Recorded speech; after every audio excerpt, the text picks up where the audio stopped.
नमस्कार दोस्तों, B positive YouTube channel में आपका दिल से स्वागत है। आपने ये तो सुना ही होगा कि कर्मों का फल और भाग्य का लिखा कभी नहीं मिटता।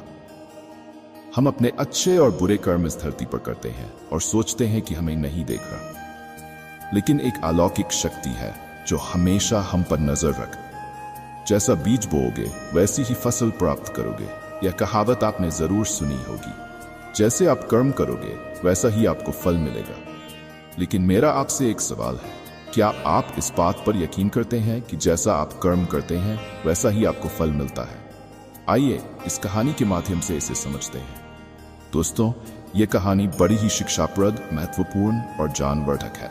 मेरा आपसे निवेदन है कि कहानी के अंत तक हमारे साथ बने रहिए। बहुत समय पहले की बात है। एक गांव में हरीश नाम का एक किसान रहता था। उसके परिवार में सिर्फ हरीश और उसकी पत्नी ही थे। एक दिन हरीश और उसकी पत्नी अनाज बेचने के लिए दूसरे नगर गए। जब वह अनाज बेचकर लौट रहे थे तो वे एक सुनसान रास्ते से गुजर रहे थे। जैसे ही वे दूसरे राज्य की सीमा पार कर रहे थे, कुछ डाकुओं ने उन्हें घेर लिया। उन डाकुओं ने उनके पास जो कुछ भी था सब लूट लिया। इस तरह हरीश और उसकी पत्नी को डाकुओं ने भिखारी बना दिया। डाकू तो चले गए, लेकिन हरीश और उसकी पत्नी तां में पड़ गए। वे सोचने लगे कि अब आगे क्या करें। एक अनजान शहर, कोई पहचान नहीं और कोई साधन भी नहीं। हरीश अपनी पत्नी के साथ अनजान शहर की तरफ बढ़ने लगा।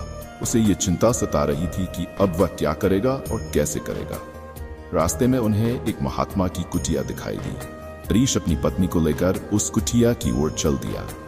जब वे कुटिया के पास पहुंचे तो उन्होंने देखा कि महात्मा जी अपने चबूतरे पर बैठे अपने शिष्यों को प्रवचन दे रहे। महात्मा को देखकर हरीश ने सोचा कि क्यों न अपनी समस्या उन्हें बताई जाए, शायद वे कुछ समाधान कर सके। हरीश महात्मा के पास गया और उन्हें प्रणाम करके अपनी समस्या बताई। उसने विनम्र स्वर में कहा, महाराज, अगर आप मेरी पत्नी को किसी सेठ के पास गिरवी रखवाकर मुझे कुछ पैसे दिलवा दे तो आपकी बड़ी कृपा होगी। महात्मा ने उसकी बात सुनी और उसे एक सेठ के बारे में बताया। महात्मा ने हरीश को उस सेठ के पास भेज दिया। हरीश अपनी पत्नी को लेकर सेठ के पास गया और उससे हाथ जोड़कर कहा, सेठ जी, मुझे कुछ पैसों की आवश्यकता है। मेरे पास गिरवी रखने के लिए और कुछ नहीं है, बस मेरी पत्नी है। आप मेरी पत्नी को गिरवी रखकर मुझे कुछ पैसे दे दीजिए।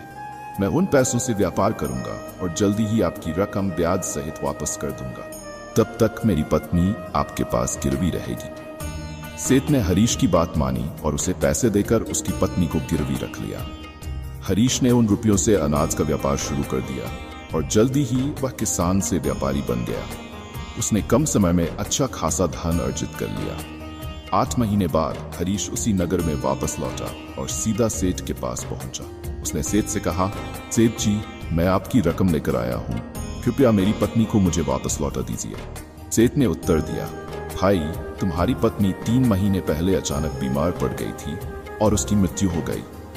मैंने उसे बचाने की बहुत कोशिश की, लेकिन सफल नहीं हो पाया। हरीश ने सेठ की बात सुनकर दुखी होते हुए कहा, शायद मेरे नसीब में यही लिखा था, लेकिन फिर भी आप अपने पैसे मुझसे ले लीजिए ताकि मैं अपना ऋण चुका सकूं। सेठ ने कहा, भाई, जब मैं तुम्हारी अमानत को वापस नहीं कर सकता तो मुझे तुम्हारा कर्ज लेने का कोई हक नहीं है। हरीश ने बहुत कोशिश की, लेकिन सेठ नहीं माना। उदास होकर हरीश वापस उस महात्मा के पास गया और सारी बातें उन्हें बताई। महात्मा ने कहा, सेठ ने तुम्हारे साथ धोखा किया है। तुम्हारी पत्नी जिंदा है। राजा के दरबार में जाकर प्रार्थना करो, वह तुम्हारी पत्नी को तुम्हें दिलवा देगा। हरीश राजा के दरबार में पहुंचा और अपनी प्रार्थना रखी। राजा ने सेठ को बुलाया और पूछताछ की। सेठ ने कहा कि हरीश की पत्नी की मृत्यु हो गई है और उसके गवाह भी हैं। राजा ने गवाहों से पूछताछ की, लेकिन वे झूठे निकले। अंत में महात्मा के निर्देश पर राजा ने सेठ से हरीश की पत्नी को वापस दिलवाया और सेठ को सजा दी। इस कहानी से हमें यह सीखने को मिलता है कि सत्य और न्याय की हमेशा जीत होती है और कोई भी बुरा कर्म बिना फल के नहीं रहता। इस प्रकार हमें हमेशा सच्चाई